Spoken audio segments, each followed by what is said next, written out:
ശ്രീ പാണ്ഡ്യല ഷാജി, ഇപ്പോൾ അഡ്വക്കേറ്റ് സതീഷ് വാസന്ത് പറഞ്ഞ് അവസാനിപ്പിച്ച ആ ഭാഗത്ത് നിന്ന് നമുക്ക് തുടങ്ങാം. അദ്ദേഹത്തിൻ്റെ ഒരു വിലയിരുത്തലനുസരിച്ച് ഭരണവിരുദ്ധ വികാരം 9 വർഷമായി ഭരിക്കുകയല്ലേ, അതുകൊണ്ടൊരു ഭരണവിരുദ്ധ വികാരം നിലനിൽക്കുകയാണ്.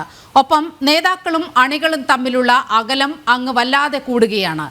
ഇതാണ് ഇത്തരത്തിൽ വോട്ട് ചോർച്ചയുടെ കാരണമെന്നാണ് പറഞ്ഞു വെക്കുന്നത്. അങ്ങേക്ക് കൂട്ടിച്ചേർക്കാം.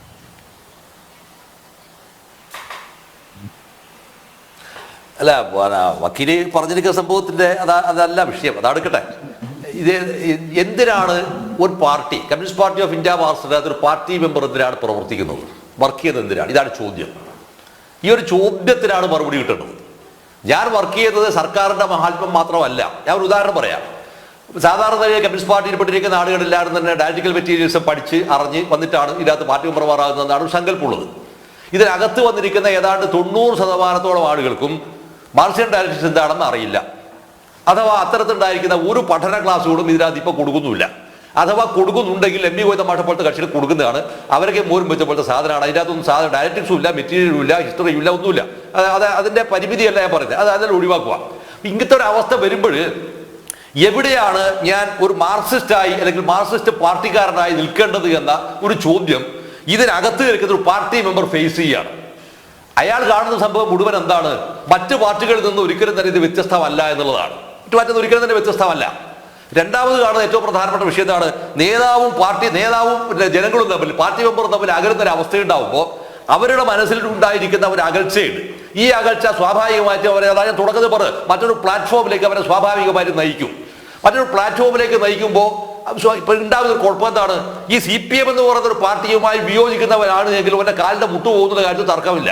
അയാൾ എന്ത് ന്യായം പറഞ്ഞാൽ ശരി, അത് പോകും. അല്ലെങ്കിൽ ഒരു സാമൂഹ്യമായ ഭ്രഷ്ടന് വിധേയമാക്കപ്പെടും. ഈ ഒരു അവസ്ഥയെ ഫേസ് ചെയ്യാൻ പറ്റാതിരിക്കുന്ന ഒരാൾ, കാരണം കേഡർ പാർട്ടിക്ക് അകത്ത് നിന്ന് സുരക്ഷിതത്വം അനുഭവിച്ചിരിക്കുന്ന ഒരാൾക്ക് അത്ര സുരക്ഷിതമായി നിൽക്കേണ്ടതുണ്ടെങ്കിൽ വേറെ ഏതാണ് മാർഗം? ആ ഒരു മാർഗം ഒറ്റൊന്നും മാത്രമേ അത് BJP മാത്രമാണ്, വേറെ എവിടെ ഇല്ല. അതൊരു യാഥാർത്ഥ്യമാണ്. അപ്പൊ ഇത്തരം ഒരു യാഥാർത്ഥ്യം ഉണ്ടാകുമ്പോൾ ആ യാഥാർത്ഥ്യത്തിന്റെ കൂടെയാണ് ആളുകൾ പോവുക. രണ്ടാമതായി വരുന്ന വിഷയം എന്താണ്? അതേ മൂന്നാമതായി വരുന്ന ഏറ്റവും പ്രധാനപ്പെട്ട വിഷയം എന്താണ്? വർഷങ്ങളായി വളരെ കൃത്യമായി സംഘപരിവാർ കൊണ്ടുവരുന്ന ഒരു വലിയ എന്താ പറയുക, ഒരു പൊളിറ്റിക്കൽ അജണ്ടയുണ്ട്. ആ അജണ്ട എന്താണെന്ന് പറഞ്ഞാൽ വിശാല ഹിന്ദു എന്ന് പറയുന്ന ഒരു സങ്കല്പം ക്രിയേറ്റ് ചെയ്യുന്നത്. ആ വിശാല ഹിന്ദു എന്ന് പറയുന്ന സങ്കല്പത്തെ ക്രിയേറ്റ് ചെയ്യുമ്പോൾ ഇതിനകത്ത് ഈ പാർട്ടിക്കകത്ത് വരുന്ന മഹാഭൂരിപക്ഷം പേരും ആരാണ് വാസ്തവത്തിൽ? മഹാഭൂരിപക്ഷം പേരും വാസ്തവത്തിൽ ഇന്റർ റിലീജിയൻ പറയുമ്പോൾ എന്ന് പറഞ്ഞാൽ ഹിന്ദു റിലീജിയനെ പ്രതിനിധീകരിക്കുന്നവരാണ്. അപ്പൊ ഇത് വരുമ്പോഴെന്താണ് ഇവന്റെ ഉള്ളിലുണ്ടായിരിക്കുന്ന മറ്റൊരു ഫിൽട്ടർ എന്താണ്? നിങ്ങളുടെ നവോത്ഥാനത്തിന്റെ ഭാഗമായി ഒരു മണ്ണാങ്കട്ട ഇവിടെ പഠിപ്പിച്ചില്ല എന്നുള്ളതാണ്. അപ്പൊ അതില്ലാതാകുമ്പോൾ എന്താവും? അവന്റെ സുരക്ഷിതത്വത്തിന്റെ ഭാഗമായി ഇവൻ എന്ത് ചെയ്യും? ഇവൻ ഓട്ടോമാറ്റിക്കലി ഇവൻ BJPയുടെ പക്ഷമായി മാറുന്നു. ഇതൊരു ഹിസ്റ്റോറിക്കൽ യാഥാർത്ഥ്യമാണ് ഈ സാധനം. ഇത്തരമൊരു യാഥാർത്ഥ്യത്തെ ഫേസ് ചെയ്യാതെ അതിനെ അഭിമുഖീകരിക്കാതെ നിങ്ങൾക്ക് ഒരിക്കലും തന്നെ ഇതിനെ മുറിച്ചു കടക്കാൻ സാധ്യമല്ല. ഇവിടെയാണ് എന്ത് ചെയ്യുന്നത്? ഇവിടെയാണ് ഈ മുഖ്യമന്ത്രി എന്ന് പറയുന്ന പെരുങ്കള്ളൻ നിരന്തരമായി ആവർത്തിച്ചുകൊണ്ടിരിക്കുന്ന സംഭവം എന്താണ്? അയാളിപ്പോ കേരളത്തിലേക്ക് എല്ലാത്തൊരു വിഷയത്തിനകത്ത് അതിന്റെ ഇടക്ക് പ്രവേശിക്കുകയാണ്. ബഡ്ജറ്റിനകത്ത് കേരളത്തിൽ ഒന്നും കിട്ടിയില്ല. അയാൾ പറഞ്ഞെന്താണ്? അയാൾ പറഞ്ഞ ഇന്നത്തെ ദേശാഭിമാനി പത്രത്തിന്റെ ഫ്രണ്ട് പേജ് വന്നിരിക്കുന്ന ഒരു വാർത്തയുണ്ട്. ഇതെന്താണ്? ഇത് രാഷ്ട്രീയ രേഖയാണ് ഈ സാധനം എന്നാ പറഞ്ഞ്, അല്ലേ? ഈ രാഷ്ട്രീയ രേഖയാണ് എന്ന് പറയുന്ന ഒരു സംഭവം ഉണ്ട് എങ്കിൽ ഞാൻ തിരിച്ചു വയ്ക്കുകയാണ്. ഈ രാഷ്ട്രീയ രേഖക്കകത്ത് നിങ്ങളുടെ പേരെ വന്നിരിക്കുന്ന കേസിനകത്ത് എന്തുകൊണ്ടാണ് സെൻട്രൽ ഗവൺമെന്റ് നിങ്ങളെ പ്രോസിക്യൂട്ട് ചെയ്യാത്തത്? ഏതെങ്കിലും ഒരു കേസിനകത്ത് നിങ്ങളെ ഈ പറയുന്ന മുഖ്യമന്ത്രിയെ വിളിച്ച് ചോദ്യം ചെയ്യാത്തത് എന്തുകൊണ്ടാണ് ചോദ്യം ചെയ്യാത്തത്? ഇത്തരം വരെ ചോദ്യം ഉണ്ടാകുമ്പോഴാണ് ഇതിനകത്തൊരു മറുപടി വരുന്നു. അയാൾക്ക് കൃത്യമായിരിക്കുന്ന പ്രൊട്ടക്ഷൻ ആഴ്ന്ന് കിട്ടുന്നു, അയാൾ കൃത്യമായിരിക്കുന്ന പ്രൊട്ടക്ഷൻ മറുഭാഗത്ത് നിന്ന് കിട്ടുന്നു. ഇവിടെയാണ് CPMന്റെ സെൻട്രൽ കമ്മിറ്റി മെമ്പറായിരിക്കുന്ന EP ജയരാജൻ നേരത്തെ പ്രകാശ് ജാവ്ദേക്കറെ കണ്ടപ്പോ പിണറായിയിലെ RCM സ്കൂളിലെ ബൂത്തിൽ വെച്ചാണ് ഈ മുഖ്യമന്ത്രി എന്ന് പറഞ്ഞത്. അത് ഇതെല്ലാം നന്ദകുമാറിന്റെ കൂടെ കണ്ടതുകൊണ്ടാണ് പ്രശ്നം, ഇല്ലെങ്കിൽ വേറെ പ്രശ്നമൊന്നുമില്ല. ആളുകൾ പരസ്പരം കാണില്ലേ? ഈ ഒരു സ്റ്റേറ്റ്മെന്റ് വരുമ്പോൾ ലിബറൽ സ്റ്റേറ്റ്മെന്റ് വഴി എന്തായി? ആളുകൾ തമ്മിലല്ല പ്രത്യയശാസ്ത്രപരമായ വിയോജിപ്പില്ലാതായിത്തീരുന്നു, പകരം വ്യക്തികൾ തമ്മിൽ ബന്ധങ്ങൾ ഉണ്ടാവുന്നു എന്ന് പറയാവുന്ന ഒരു പിന്തിരിപ്പൻ രാഷ്ട്രീയ നിലപാടിലേക്ക് ഒരു മാർക്സിസ്റ്റ് ആയിരിക്കുന്ന ആൾ എത്തുകയാണ് ചെയ്യുന്നത്. അതിന്റെ ഫലം എന്താണ്? ഒരു കുഴപ്പമില്ല. ഞാൻ CPM വിട്ടു കഴിഞ്ഞാൽ എന്ത് ചെയ്യാം? അങ്ങേപ്പുറത്തേക്ക് പോവാം. ഈ ഒരു അവസ്ഥയിലേക്ക് ഇത് മാറുമ്പോ വക്കീല് എത്രമാത്രം സീരിയസ് ആയിട്ട് എടുക്കുന്ന ആളാണെന്ന് എനിക്ക് വക്കീലിന്റെ വർത്തമാനത്തിൽ എനിക്ക് മനസ്സിലാവുന്നില്ല. പക്ഷെ ഒരു കാര്യം ഞാൻ വക്കീലെ പറയാം. സംഭവം എന്താണെന്ന് പറഞ്ഞാൽ കേരളത്തിനകത്തുള്ള മഹാഭൂരിപക്ഷം പേരും BJP ആയി മാറിക്കൊണ്ടിരിക്കുന്ന ഒരു വസ്തുത കേരളത്തിന്റെ പാർട്ടിക്കകത്ത് നിലനിൽക്കുന്നു എന്നതാണ്.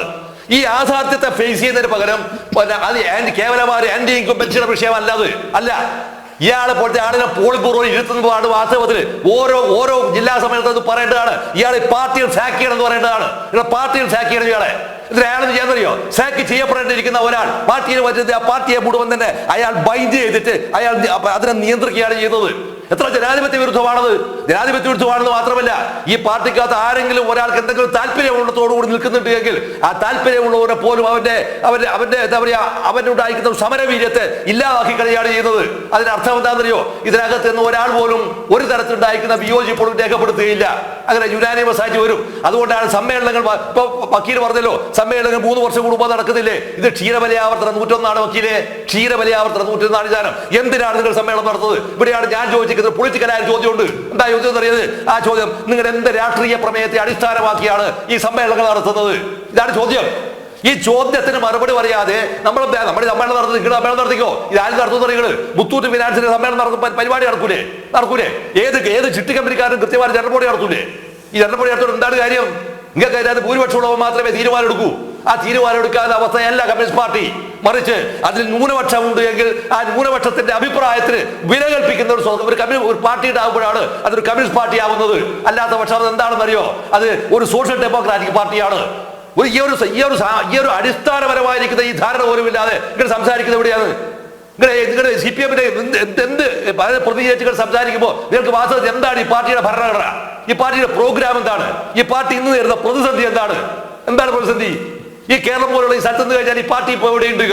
ഇവിടെയാണ് ദേശീയ രാഷ്ട്രീയത്തിനകത്ത് വളരെ കൃത്യമായി രൂപപ്പെടേണ്ടിയിരിക്കുന്ന മുന്നണി സംവിധാനമുണ്ട്.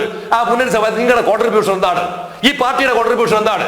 ഈ പാർട്ടിയുടെ കോൺട്രിബ്യൂഷൻ അതിനെ ടോർപ്പിഡോ ചെയ്യലാണ്. അത് ആർക്ക് വേണ്ടിയാണ് ടോർപ്പിഡോ ചെയ്തത്? അതും ഇയാൾക്ക് നിലനിൽക്കുക എന്ന് പറയുന്ന രാഷ്ട്രീയ താല്പര്യത്തിന്റെ ഭാഗമായി മാത്രമാണ്. അതുകൊണ്ട് ഈ സമ്മേളനങ്ങൾ മാത്രം എന്താണെന്നറിയോ? ഇത് ക്ഷീരബലിയാവർത്തനം പോലെ നടക്കുന്ന ഒരു പരിപാടികൾ മാത്രമാണ്.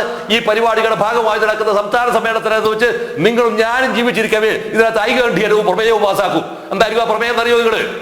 2026 ഇയാൾ തന്നെ ഈ പാർട്ടിയെ നയിക്കണമെന്നും ഇയാളുടെ നേതൃത്വത്തിൽ ഗവൺമെന്റ് വരണമെന്നുള്ള പ്രമേയം ഏകകണ്ഠമായി ഇതിനകത്ത് രാഷ്ട്രീയ പ്രമേയം ചർച്ച ചെയ്യാതെ അതിനകത്ത് രൂപപ്പെടാൻ പോകുന്ന തുറുകണ്ഠ യാഥാർത്ഥ്യം നിങ്ങളും ഞാനും ജീവിച്ചിരിക്കാൻ കാണാൻ പോവുകയാണ്. ഇതാണ് എനിക്ക് ഇപ്പൊ ഈ റൗണ്ടിൽ പറയാനുള്ളത്. വേണം പാർട്ടിയുടെ മാനദണ്ഡങ്ങൾ ഒന്നും തന്നെ കേന്ദ്ര കമ്മിറ്റി എടുത്തതായാലും പോളിറ്റ് ബ്യൂറോ എടുത്തതായാലും അതൊന്നും പിണറായി വിജയന് ബാധകമാകാൻ പോകുന്നില്ല എന്നതാണ് ശ്രീ പാണ്ഡ്യാല ഷാജി പറഞ്ഞു നിർത്തിയത്.